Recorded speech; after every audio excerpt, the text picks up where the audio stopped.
Sapa Indonesia Malam, ada Wakil Ketua Umum Jokowi Mania Andi Azwan, lalu penuding ijazah palsu Jokowi Rismon Sianipar dan Direktur Eksekutif Trias Politika Agung Baskoro. Saya tadi menindaklanjuti pernyataan Mas Agung yang bilang bahwa berdasarkan analisisnya sepertinya memang tidak bisa dipisahkan ada antara operasi-operasi tertentu, terutama operasi politik yang seperti disinggung Pak Jokowi. Nah kalau gitu saya tanyakan ke Bung Andi juga. Bung Andi, Anda tahu operasi-operasi soal yang Anda katakan tadi memang ada motif politik begitu? Anda tahu ada operasi-operasi tertentu dan siapa yang mengoperasikannya kira-kira Bung Andi? Ya, Bung Radit ya, saya setuju apa yang dikatakan Mas Agung itu. Ibaratnya gini, ada orang buang gas ya, baunya kecium semua tapi orangnya nggak ada gitu, susah ditebak.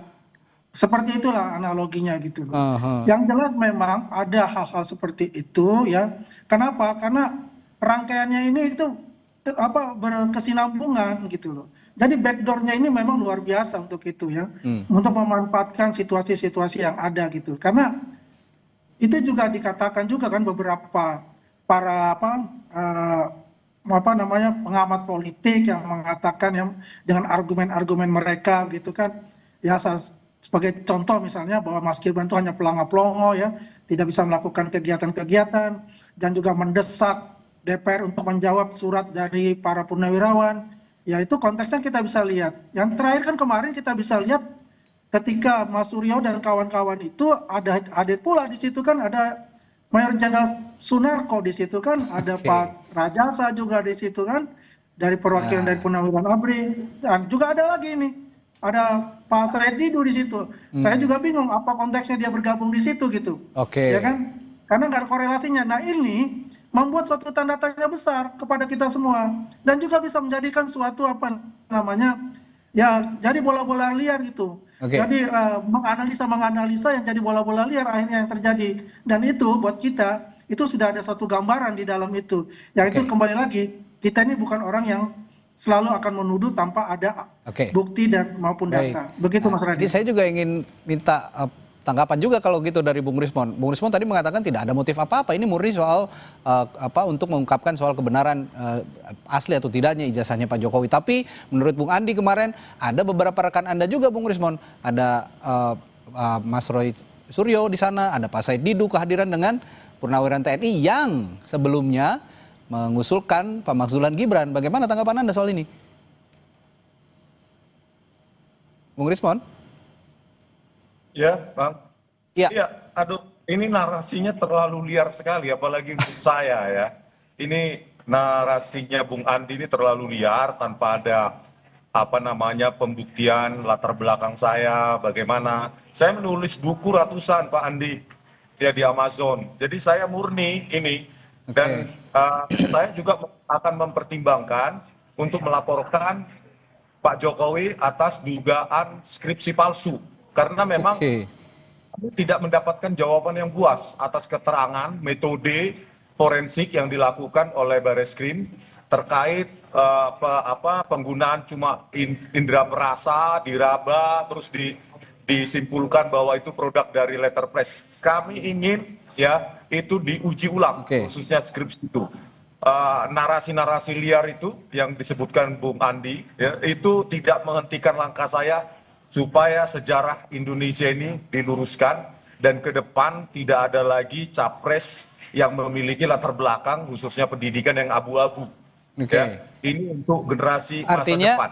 Bung Rismon, artinya kehadiran Mas Roy Suryo kemarin, lalu kehadirannya Pak Said Didu itu tidak ada kaitannya dengan Anda begitu? Anda ingin mengatakan seperti itu ya, Bung Rismon? Kan mencetuskan ini kan murni sejak awal kan saya tidak ada kaitan dengan siapapun. Jadi ya murni saya analisa sesuai dengan kompetensi saya dan itu siap diperdebatkan, dikatakan saya salah dan kita siap seminar, itu nggak ada kaitannya dengan aktivitas-aktivitas politik. Apapun itu tidak ada. Ini murni ya saya datang ke Jogja ya biaya sendiri. Kemana pun saya biaya sendiri Bung Andi. Jadi ya itu terlalu liar lah khususnya untuk saya. Ya. Boleh saya jawab ya? sebentar, Bung Andi, saya ke Mas Agung dulu. Nanti saya kasih kesempatan ke Bung Andi. Mas Agung, kalau melihat pernyataan Pak Jokowi yang kemarin itu bahwa ada motif politik, ada agenda politik besar begitu ya, Mas Agung. Sebenarnya Pak Jokowi ini menargetkan siapa? Saya yakin juga ini sebenarnya Pak Jokowi pengen mengarahkan kepada aktor-aktor politik misalnya yang dianggap oleh dirinya ini membuat agenda besar yang ingin mendiskreditkan pribadinya Pak Jokowi. Kira-kira siapa yang disasar sebenarnya oleh Pak Jokowi? Iya, saya bacain data indikator politik Indonesia, Mas, ya, surveinya yang dilakukan 27 Mei, 17 sampai 20 Mei 2025. Di situ memang cross tabulasi mengungkapkan ketika dibahas soal isu ijazah ini memang yang percaya ya paling besar itu kelompok capres Anies Baswedan dan Caimin ya, itu nomor 1. Itu jumlahnya lumayan besar 40,2%. Kemudian yang tertinggi kedua Ganjar Pranowo dan Pak Mahfud ya 20,4%. Yang ketiga baru Pak Prabowo, Mas Gibran 15,2%. Jadi dari 3 capres ini yang kemarin maju, ternyata yang terpapar dan percaya dengan isu ya dugaan ijazah palsu Pak Jokowi ini ada di kelompok Anies dan Ganjar semacam itu. Rentangnya cukup jauh dengan rentang dari kelompok pendukung Pak Prabowo. Ada nggak kelompok Pak Prabowo yang percaya? Ada, tapi sangat rendah. Di kelompok pendukung Anies dan kelompok pendukung Ganjar. Itu yang saya maksud ketika memang ada residu-residu 2 periode kepemimpinan Pak Jokowi yang melukai sebagian kalangan, kemudian ada ekses dari Pilpres 2024 dan itu terafirmasi oleh temuan indikator politik lewat telesurveinya. Jadi datanya itu secara kuantitatif. Ya, dijawab dengan data oleh Mas Agung nih ya. Ya, karena jangan sampai ini jadi debat kusir yang ada. Jadi basis saya bicara ketika ada ekses dan residu itu basisnya adalah telesurvei indikator secara nasional dengan margin of error 2,8%. Jadi kalau saya Mas Burhan melakukan itu. Nah, secara kualitatif ya kalau ditanya ini tidak berkelindan, kemudian berdiri masing-masing secara tunggal, saya susah untuk tidak mengatakan ini tidak sesederhana itu. Karena apa? Karena di balik politik kita yang dinamis ini kan ada aktor-aktor, ada kingmaker, ada dewa-dewanya, Mas Radi. Yang harus dalam tanda petik diseimbangkan oleh Presiden Prabowo. Ada dewa di Cikeas, ada dewa di Teguh Umar, ada dewa di Hambalang, ada dewa di Ciganjur, Cendana, dan seterusnya. Nah, saya kira dewa-dewa inilah yang saya kira sedang bermain dalam tanda petik untuk melihat situasi yang ada sekarang. Nah, dewa di Solo ini harus berupaya menyeimbangkan itu. Ya, saya kira ini permainannya yang sedang dilakukan oleh ya Bang Rismon, Bang Roy Suryo, dan Mbak Tifa. Ini ya bermain saja, tapi ekses dari permainan ini itu sedang dipantau oleh dewa-dewa di tempat-tempat tadi. Jadi Bang Rismon memang peneliti murni, Bang Rismon profesional di situ, tapi ekses dari yang dilakukan Bang Rismon itu dinikmati oleh para dewa-dewa tadi di luar seperti itu. Baik, Bung Andi singkat, Anda ada tanggapan soal jawaban dari Bung Rismon tadi? Silakan. Ya, menurut saya begini, Bung Rismon ini baper banget gitu loh. Saya katakan itu yang duduk pada saat itu, mungkin Bung Rismon kan nggak ada di sana. Saya sepakat lah apa yang dikatakan Mas Agung itu, bahwasannya yang Bung Rismon ya sebagai ilmuwan aja gitu, tidak ada campur masalah politik. Tapi yang kemarin duduk bareng itu dan press conference itu memang itu adalah orang politik. Saya katakan quote unquote di situ. Karena yang dibahas itu macam-macam kan, berlebar semuanya gitu. Ya sampai juga masalah juga pemakzulan juga seperti itu.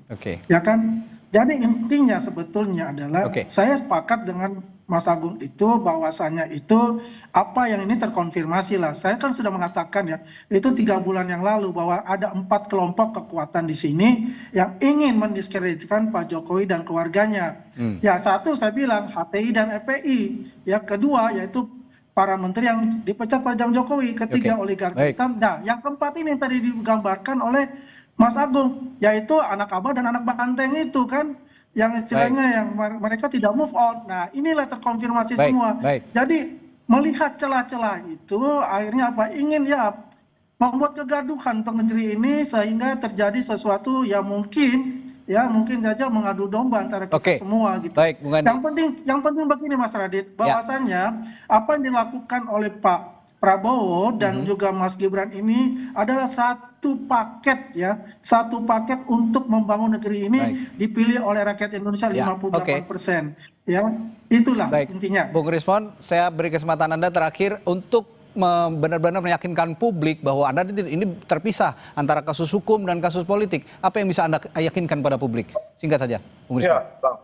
Statement saya bahwa kekayaan perdebatan atau diskursus publik ini, khususnya para ilmuwan atau akademisi, itu harus kita glorifikasi untuk mengedukasi publik, bukan lewat narasi-narasi liar yang menurut saya ya justru menggeser esensi dari perdebatan atau diskursus untuk menguji keotentikan ya keaslian dari ijazah Pak Jokowi. Saya pikir ini mengedukasi publik bahwa